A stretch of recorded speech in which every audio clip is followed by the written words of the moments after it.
Another lesson on power, in particular power and politics. So in this lesson we're looking at democracy in Britain, how the democratic process works in this country. We're on page 149 to 151. So we're going to study the conditions that make Britain democratic. Why are we able to maintain a democratic society? Why don't the army take over? Why don't we have a dictatorship? Why do we keep on having a democracy?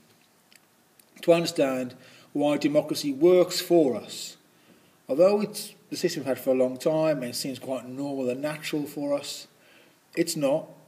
It only works because the conditions are there for it. We'll talk about that during the lesson. While doing all that, hopefully you are thinking.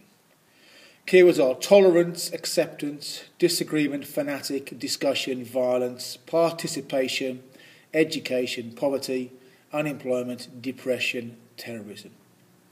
Tolerance and acceptance. When you tolerate something, you accept it, you think, oh yeah, I'll put up with that. I accept that. I'll put up with it. I'm tolerating it. If you have this, you don't mind this. You say, oh, I disagree with you, but it doesn't mean I have to kill you or shoot you or put you in prison. Disagreement's fine. The opposite of this is if you are a fanatic. If you're convinced that your way is the only way, you're a fanatic. Discussion. Depression in this sense means economic depression. When people are very, very poor, it's sometimes referred to as a depression. If you're in extreme poverty, lots of unemployment, there are times when it becomes a depression.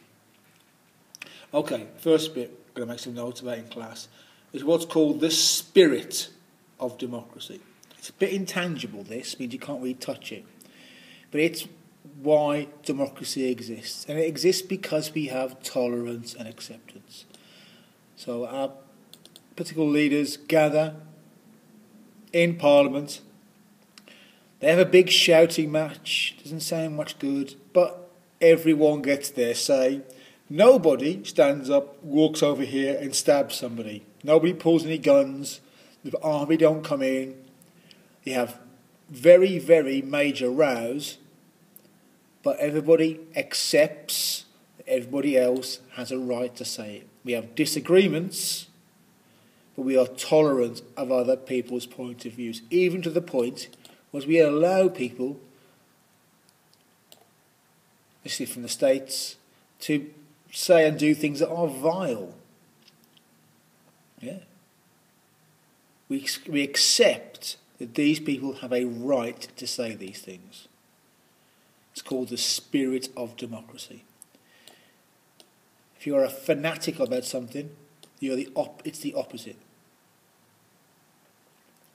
So these people would be called fanatics.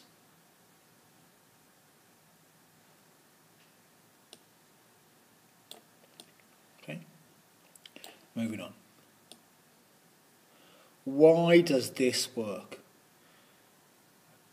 And there's four things we can identify. One is people just accept it. We're so used to it, we accept it. And we accept it because it works. It actually functions on a day-to-day basis. We have a government. The rubbish gets picked up. The schools are open. The hospitals are there. There's police on the streets. The government appears to work. The system appears to work. So people accept it. They believe in it. Yeah. Secondly, our government, our political system, does not intrude too much on the rest of our life. The government does not get involved in your family and your friends. That's private. The government has a role to play in defence, building roads, but the government doesn't try and tell you where you can live, where you must live, and who your friends must be, and what your family must do for a living. It's not intrusive. Thirdly, education. Democracy depends on education. It depends on enough people being educated enough to understand politics to make a proper choice, so they don't get lied to by a politician and accept it. So in our country, if somebody said, vote for me and I'll give you all eternal life and £10 million each, we wouldn't vote for them because we are educated enough to know that they are lying. And finally, We accept the political system because we know it is temporary. We elect a government. If it goes wrong, in 4 or 5 years, we can get rid of them. There's no permanence to it. We can accept that we elect somebody. If we've made a mistake, we can get rid of them. That means we are willing to wait the 5 years to elect somebody else. And finally, what can threaten our democracy? Well, if we have too much unemployment and poverty, you can get a crisis.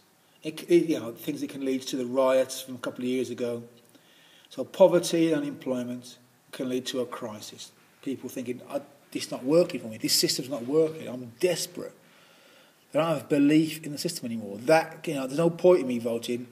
My life is still rubbish, regardless, I'm still unemployed, people around me are being picked on by the police, etc., etc. So that can happen. Or it could be that the government goes too far. If the government tries to take too much power, people might turn against it. So, for example, a couple of years ago, there was the idea of control orders, where people would be basically imprisoned in their homes for an indefinite amount of time, or locked up while they were being questioned for months. People thought, this is too much. The government has too much power here. They shouldn't be allowed to do this. And what we're talking about here is legitimacy. If a government goes too far, or if democracy doesn't work, it loses legitimacy. What does mean? It's not legitimate. That means the people don't accept that it's right. They don't accept that it's fair. They don't accept that they should obey those rules. That's called legitimacy. And the threat to democracy is if the government loses legitimacy.